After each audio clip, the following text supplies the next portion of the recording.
India नाम का सिर्फ और सिर्फ मिसयूज किया जा रहा है। अब देखो इनके इंडिया में I.N.D.I.A.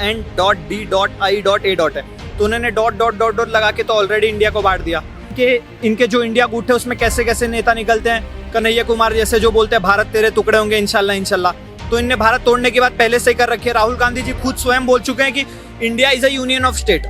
अब जहां तक रही बात मोदी जी की, तो क्या कहाँ गलत बोला उसने? ये सब आतंकवादी संगठन, इंडियन मुजाहिदीन, उसके बाद पॉपुलर फ्रंट ऑफ इंडिया, ये सब तो पहले से इंडिया नाम यूज करते चले आ रहे। एक सबसे पहला आतंकवादी था संगठन ईस्ट इंडिया कंपनी। देखो जो नरेंद्र मोदी जी है ना, वो एक अमर ज्योति है, वो जलते ही रहेंगे। और दूसरी तरफ जो इनका नकली इंडिया है ना, वो सिर्फ और सिर्फ एक कैंडल है। जहां मोदी जी का हवा आया ना जोर से, तो ये बुझ जाने हैं।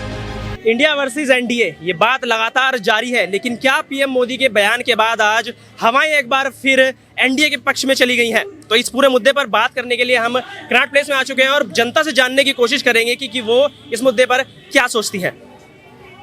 सर, एनडीए वर्सेस इंडिया तो पहले से चल रहा है। पीएम मोदी का आज बयान आता है कि इंडिया में तो ईस्ट इंडिया कंपनी भी थी, इंडियन मुजाहिदीन भी था। क्या ये बीजेपी को फायदा देने वाला है? ये देखो सर, मैं ना काफ़ी टाइम से ये सेम चीज़ बोलता आ रहा हूँ। इंडिया नाम का सिर्फ और सिर्फ मिसयूज किया जा रहा है। अब देखो इनके इंडिया में I.N.D.I.A. है, तो उन्होंने डॉट डॉट डॉट डॉट लगा के तो ऑलरेडी इंडिया को बांट दिया। जिस तरीके से इनकी पुरानी विचारधारा चली आ रही थी कि जाति धर्म में भारत को बांट के रखो, वही सेम चीज़ इनके इंडिया नाम के अंदर भी समझ आ रहा है। अब इनके जो इंडिया गुट है उसमें कैसे कैसे नेता निकलते हैं। कन्हैया कुमार जैसे जो बोलते हैं भारत तेरे टुकड़े होंगे इंशाल्लाह इंशाल्लाह, तो इनने भारत तोड़ने की बात पहले से ही कर रखी है। राहुल गांधी जी खुद स्वयं बोल चुके हैं कि India is a union of state, तो उन्होंने ऑलरेडी बांट रखा हुआ है। और वही सेम चीज़ इनके नाम में भी साक्षात नजर आ रहा है। अब जहां तक रही बात मोदी जी की, तो क्या कहाँ गलत बोला उसने? ये सब आतंकवादी संगठन, इंडियन मुजाहिदीन, उसके बाद पॉपुलर फ्रंट ऑफ इंडिया, ये सब तो पहले से इंडिया नाम यूज करते चले आ रहे। एक सबसे पहला आतंकवादी था संगठन ईस्ट इंडिया कंपनी, जो हमारे ऊपर थोपी गई थी। उसको मार के जिस तरीके से हमने एट लास्ट भगा दिया, उसी तरीके से हम ईस्ट इंडिया को भी मार के भगा देंगे। लेकिन सवाल ये है कि हवाएं तो एनडीए की तरफ पहले से ही चल रही थी। पीएम मोदी का जो ये बयान आया है, इसमें इन्होंने जो जिक्र किया है इंडियन मुजाहिदीन का, क्या ये पलड़ा पलट सकती है 2024 में? या फिर एनडीए का आना तो पहले से ही तय है?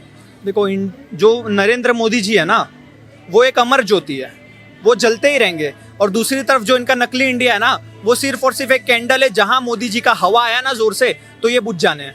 इनके साथ यही होना है। इनके जो नकली इंडिया है उसका कुछ नहीं होने वाला। 2024 में होगा क्या पता, ये नकली इंडिया वर्सेस भारत, तो उसमें हम भारत के साथ हैं। ये सिर्फ और सिर्फ स्पेशल 26 मूवी की तरह 26 चोर हैं, 26 डकैत है जो एक दूसरे को बैकअप देने के लिए खड़े हैं। बस इसका इंडिया ये नहीं है, ये यूनिटी नहीं दिखा रहे हैं। ये हमें दिखाना चाहते हैं कि ये जो 26 अलायंस बना हुआ है 26 गुट का, उसमें सबसे बड़ी पार्टी कौन सी है, सबसे ज्यादा नेतृत्व कौन करेगा, उसमें प्रधानमंत्री कौन बनेगा।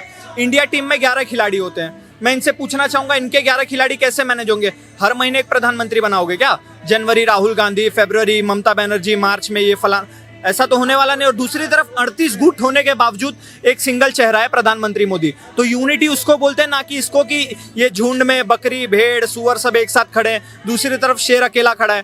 तो इनका कुछ नहीं होने वाला सर। ये 2024 आएगा ना, जब ये अगर वोट मांगने आए ना हमारे पास, तो आम आदमी पार्टी का जो झाड़ू है ना, उसी झाड़ू से मार के इनको सपा के साइकिल पे बैठा के भगाएंगे। आम आदमी पार्टी से अगर हम बात करें तो संजय सिंह को लगातार सस्पेंड किया जा रहा है। अभी भी इनको संसद से सस्पेंड कर दिया गया है। उससे पहला जो सत्र हुआ था उसमें भी सस्पेंड कर दिया गया था। क्या संजय सिंह को ही पूरे देश की चिंता है? उन्हें दिल्ली की चिंता नहीं है बिल्कुल भी कि दिल्ली डूब गई थी? अभी उससे पहले जब कोरोना आया था तो ऑक्सीजन नहीं थी। उससे पहले जब अब पोल्यूशन आता है अगस्त में, अभी अक्टूबर नवंबर में पोल्यूशन आ जाएगा, फिर से ब्लेम गेम की राजनीति चालू हो जाएगी। तो संजय सिंह पर आप क्या कहना चाहेंगे? देखो, आम आदमी पार्टी ने तो दिल्ली में बहुत खतरनाक परफॉर्मेंस किया है। उन्होंने बोला था लंदन बना दूंगा मैं, दिल्ली को पेरिस बना दूंगा। चलो लंदन नहीं बना, पेरिस नहीं बना, लेकिन इटली का वेनिस बना दिया था। हर तरफ नदियां ही बह रही थी, उसमें लोग नाव पे बैठ के तैर रहे थे। और हमारे जो माननीय ये अरविंद केजरीवाल जी है, वो 55 करोड़ के अपने महल में बैठ के आराम से देख रहे थे। बात रही ये जो सपना देख के बैठे ना प्रधानमंत्री बनने का, मैं अरविंद केजरीवाल जी को आपके माध्यम से बताता हूँ। सत्येंद्र जैन को तिहाड़ जेल का गृह मंत्री हमने बना दिया ऑलरेडी। मनीष सिसोदिया लिकर मंत्री और शिक्षा मंत्री बनने तिहाड़ जेल पहुंच रहे हैं। ये जो 2-3 सांसद की जरूरत पड़ेगी, तो उसमें संजय सिंह और राघव चड्ढा जैसे लोगों का नाम आ चुका है।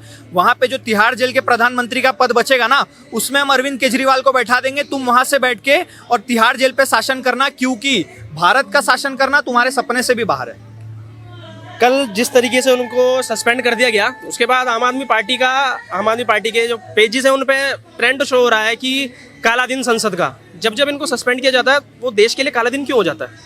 ये देश का काला दिन नहीं है सर, वो इनके पार्टी का काला दिन है और उसी कालिक से इनके पार्टी वर्करों को भगाया जाएगा।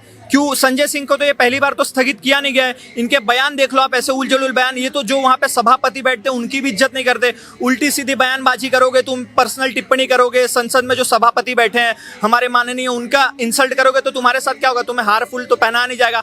अब राहुल गांधी को ही देख लो, संसद सत्र में जाके आंख मारते हैं, मोदी जी को गले मिलते, चुम्मे लेते। ये कोई बिहेवियर होता है क्या सर? तुम चिल्ला रहे हो, हमारे जो माननीय बैठे हैं सभापति जी, उनके ऊपर तुम पेपर फेंक रहे हो, लिस्ट फेंक रहे हो, तो ये सब नहीं होता। अगर ऐसी हरकतें करोगे तो तुम्हारी सदस्यता बर्खास्त होगी। और बिल्कुल सही कार्रवाई की है। इन जैसे लोगों को संसद सत्र में बैठने की जरूरत भी नहीं है, क्योंकि ये लोग क्या करते हैं पता है, कुछ अच्छी मुद्दे पे डिबेट होती है ना, तो उसके निष्कर्ष के लिए नहीं बैठते, सिर्फ और सिर्फ संसद को भंग करने के लिए बैठते। तो ऐसे लोगों को निकाल दिया जाए, वही अच्छा है। 26 गठबंधन में से एक नीतीश कुमार भी है, क्या लगता है प्रधानमंत्री बन पाएंगे? देखो अभी तक कुछ इतने साल 15-16 साल से ये राज कर रहे हैं, आगे 20 साल भी होने आगे होंगे। अभी तक इनके पूर्ण बहुमत से आज तक मैंने नहीं सुनी सरकार आई है।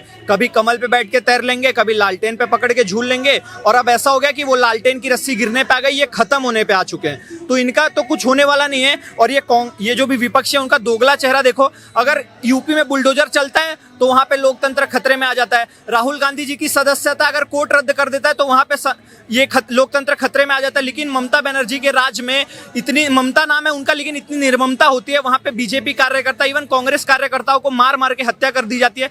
वहां लोकतंत्र खतरे में नहीं है। बिहार में मार मार के पीट के मार दिया जाता है, वहां लोकतंत्र खतरे में नहीं है। तो ये सब भारत की जनता देख रही है। आने वाले 2024 में इसका जवाब हम वोट से देंगे।